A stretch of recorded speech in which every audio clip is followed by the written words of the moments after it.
Government released its monthly report on inflation this morning. We got CBS News business analyst Jill Schlesinger joining us live from New York with the results. And Jill, this looked pretty good.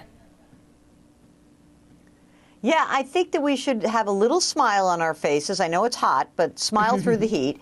Here's what happened. The consumer price index actually declined in the month of June from May. So it means the index, the measure, went down a little bit. Year over year, the consumer price index increased by 3%. So the rate of prices going up went to 3%. And we're trying to get down to 2. We came from 9, so this is progress. The core rate, which pulls out food and energy, was up by 3.3% from a year ago. And that's actually the best annual, or I should say the lowest annual core rate since April of 2021. So again, moving in the right direction. This does not mean that prices are dropping, because they are not dropping. They are still high. But it means the rate of increase is slowing down. And Jill, you just alluded to it. So the inflation rate is coming down from the peak from 2 years ago, but some consumers are still struggling. So how are they making do? Well, first what happened was people spent their COVID savings. Then they turned to credit cards. And for a while, people were kind of just able to pay down the credit card debt that they were accumulating. Now we're seeing it start to pile up a bit.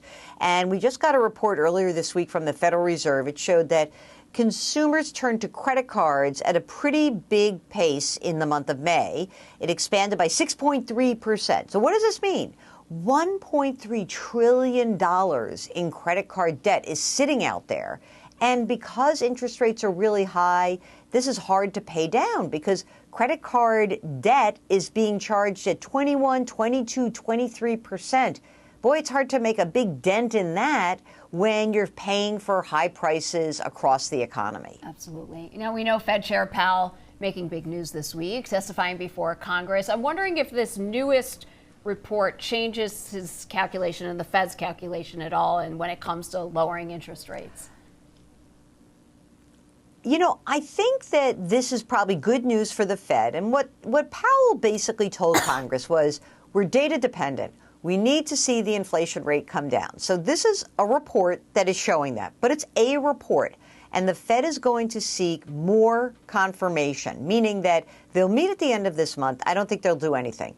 But if these numbers improve, if all of a sudden we're seeing 2.9, 2.7, 2.6, if that's the summer is showing improvement, then the Fed could actually cut interest rates at the September meeting.